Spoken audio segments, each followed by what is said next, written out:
Le Steam NeoFest vient tout juste de se terminer et même si je n'ai pas encore les chiffres définitifs pour aujourd'hui, l'issue est déjà figée pour Fortune Avenue. Après 7 jours de festival, je peux enfin prendre un peu de recul et vous partager cette expérience complètement folle. Dans cette vidéo, je vais vous dévoiler l'envers du décor, comment ça marche vraiment, ce qui s'est bien passé, mais aussi ce qui a franchement merdé. Parce qu'il y a eu des moments de panique, croyez-moi. Plus de 300 000 impressions, des critiques qui tombent en plein milieu du festival et un algorithme de Steam qui a joué au yo-yo avec la visibilité du jeu. Je vous avais promis de la transparence dans ce devlog, alors vous aurez tous les chiffres, même ceux qui font mal. Et puis, on vous parlera aussi du Dice Dimensions Festival qui démarre aujourd'hui, ainsi que des dernières nouveautés que j'ai ajoutées pour préparer le lancement du 7 avril. Allez, c'est parti pour le débrief complet. Le Steam NeoFest, c'est une idée originale et unique de Valve qui répond à un problème de visibilité des jeux qui ne sont pas encore sortis. En fait, depuis que Valve a ouvert les portes de Steam à tout le monde en 2017, son catalogue de jeux s'agrandit de plusieurs milliers de nouveaux jeux chaque année. Durant les premières années, le Steam NeoFest n'existait pas, et l'algorithme de Steam mettait en avant tous les jeux sans se baser sur les revenus qu'ils généraient, mais plutôt en se basant sur votre bibliothèque de jeux. Ainsi, si vous avez des jeux de gestion, Valve vous montre le plus de jeux de gestion possible, peu importe les revenus qu'ils génèrent. Mais tout cela a changé avec les années, c'est ce que certains ont appelé l'Indiepocalypse. Bref, après ces changements, peu importe votre bibliothèque, ce sont toujours les mêmes jeux qui ressortent dans le catalogue de Steam, c'est-à-dire ceux qui génèrent le plus de revenus. Et forcément, ce comportement pose un problème de visibilité pour les nouveaux jeux qui arrivent par milliers. Du coup, Valve a créé en 2020 le premier Steam NeoFest, un festival dédié uniquement aux jeux qui ne sont pas encore sortis et dont l'algorithme de Steam ne sait rien. Fait que Valve se sert de ce festival pour affiner son algorithme et déterminer les jeux à potentiel succès. Donc le Steam NeoFest, c'est un peu le Battle Royale des jeux qui vont sortir avant qu'ils ne sortent. Pour faire simple, plus une démo aura de joueurs, gagnera en followers et en wishlist, plus elle sera mise en avant. Mais comment savoir si une démo est populaire avant qu'elle ne le soit vraiment? Pour répondre à ce problème, il y a une phase d'apprentissage. Les 48 premières heures du festival sont là pour ça. Et durant ces 48 premières heures, vous allez soit amasser un max de wishlist comme vous n'en aurez jamais eu, soit ce ne sera que le début et vous en gagnerez de plus en plus. Et oui, Steam va montrer tous les jeux à tout le monde et forcément tout le monde va voir son nombre de wishlist augmenter drastiquement. Mais certains jeux vont gagner plus de wishlist que d'autres et basés sur certains paramètres qui ne sont pas publics, l'algorithme va faire son tri. Autant dire que lorsque vous présentez votre démo au Steam NeoFest, il est important qu'elle soit aux petits oignons pour qu'elle plaise au plus grand nombre. Utiliser le Steam NeoFest pour playtester son jeu ne me semble pas être une bonne idée. En fait, je pense qu'il est préférable d'utiliser le Steam NeoFest pour tenter de créer un momentum autour de la sortie de son jeu. Et c'est exactement ça que je veux faire avec Fortune Avenue. Fort de plusieurs playtests et d'une démo publique disponible depuis plusieurs mois, j'enregistre Fortune Avenue dans le Steam NeoFest qui précède la sortie du jeu qui est prévue pour le 7 avril de la même année. À ce moment-là, je me dis que la démo est prête, c'est d'ailleurs pour ça que j'ai repoussé sans cesse sa participation au Steam NeoFest pour que la démo soit prête, justement.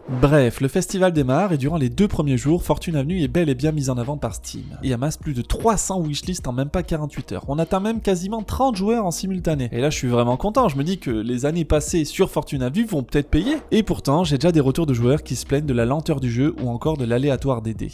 Du coup, en panique, je publie une mise à jour pour régler ces deux problèmes. Je revois littéralement l'algorithme qui gère la manière dont les dés sont lancés et met le jeu en rapide par défaut. Dans la foulée, je publie une annonce et réponds aux 2 revues négatives pour les remercier d'avoir porté cet état de fait à mon attention. Mais voilà, le mal est déjà fait, la page de la démo souffre de revues négatives qui viennent plomber sa visibilité. Résultat des courses, même si les 48 premières heures ont été fructueuses niveau wishlist, les jours suivants se sont avérés être une décadence perpétuelle jusqu'à revenir à son niveau pré-festival, à savoir une dizaine de wishlists par jour. C'est d'autant plus terrible qu'une autre revue négative est venue enfoncer le clou le jour suivant. Et même si cette revue vient d'un malentendu, c'est-à-dire que le joueur voulait que Fortune Avenue soit un jeu lent et possède les mêmes fonctionnalités que le Monopoly, cela impacte quand même la visibilité de la démo. Après, je ne désespère pas parce que c'est mon premier Steam NeoFest et du coup j'ai appris énormément. Parmi les petites choses que j'ai apprises, la première étant qu'avoir une page de démo pour le Steam NeoFest est un avantage certain, car cela permet aux autres joueurs potentiels de voir si votre démo est bien notée ou pas. Et du coup, peut donner envie à plus de monde d'y jouer si elle est bien notée. J'ai aussi appris que publier une mise à jour quotidienne durant le festival permet de gratter un peu plus de visibilité. Déjà, ça permet de poster une annonce sur Steam, et du coup d'avoir plus de visibilité sur Steam, mais aussi de poster cette mise à jour sur les réseaux sociaux en disant que la démo a été agrémentée de nouveaux contenus. Cela pousse les joueurs à y revenir, et ça c'est bien. Mais j'ai également appris que les 48 premières heures du festival sont les plus importantes. Et quand je dis ça, je sous-entends qu'il est important de bien faire comprendre à tout le monde que votre jeu sera dans ce festival, de contacter des youtubeurs, des streamers, des journalistes, mais aussi vos fans via des annonces sur Steam, parce que cela va créer un afflux de joueurs supplémentaires pour votre jeu et de fait vous donner plus de chances d'être mis en avant par Steam. D'ailleurs, le Steam NeoFest a une catégorie dédiée aux jeux qui performent bien. En gros, Steam met en avant publiquement les jeux qui sont particulièrement appréciés des autres joueurs sans distinction de genre. On peut donc trouver un puzzle game à côté d'un FPS du moment qu'ils performent bien tous les deux. Autre détail important, le Steam NeoFest ne fait pas la front page de Steam durant toute la semaine, mais seulement durant les 3 ou 4 premiers jours. Ensuite, Steam fait la part belle aux autres festivals ainsi qu'aux AAA du moment. Là en l'occurrence, c'était Monster Hunter Wilds, le festival d'IGN et le festival d'Ubisoft. Fait que le Steam NeoFest a perdu en visibilité durant le week-end, ce qui a encore plus affecté la visibilité de Fortune Avenue. Bref, en dehors de ça, j'ai aussi appris qu'il vaut mieux réserver son dimanche. En fait, sur Air Games, un subreddit très populaire, le dimanche est réservé pour le Indie Sunday.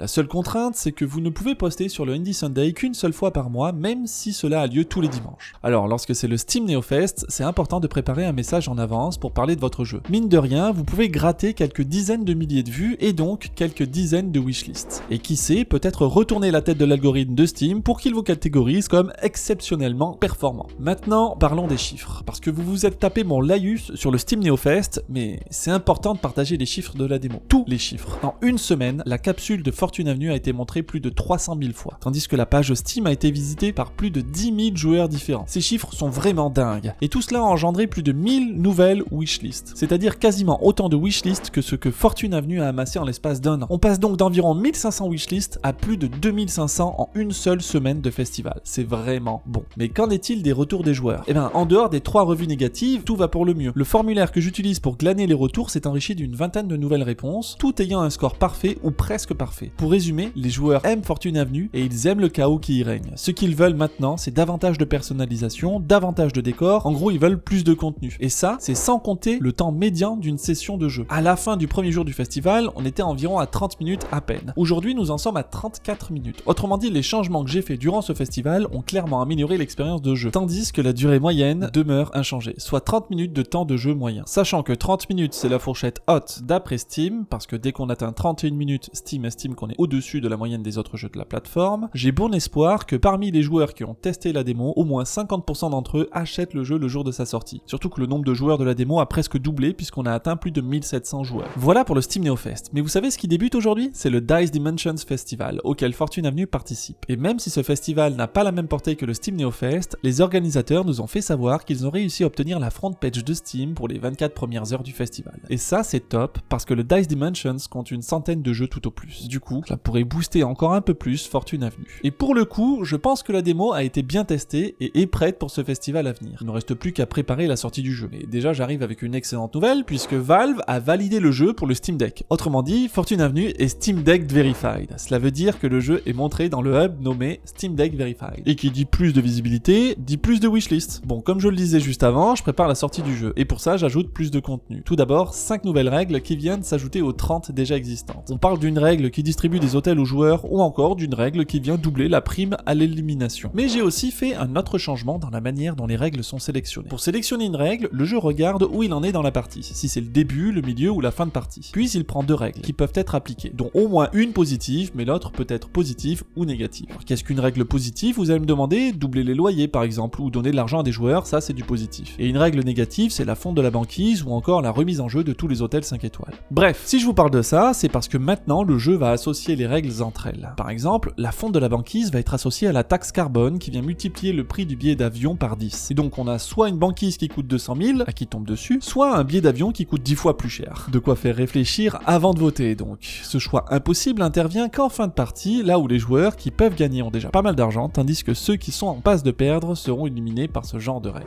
Voilà, c'est enfin fini, je vous remercie d'avoir regardé cette vidéo. Si vous avez aimé, vous pouvez upvoter la vidéo ou vous pouvez laisser un commentaire, voire vous abonner, ça ne coûte rien et ça fait plaisir à l'algorithme de YouTube. En attendant, on se retrouve dans une prochaine vidéo, prenez soin de vous.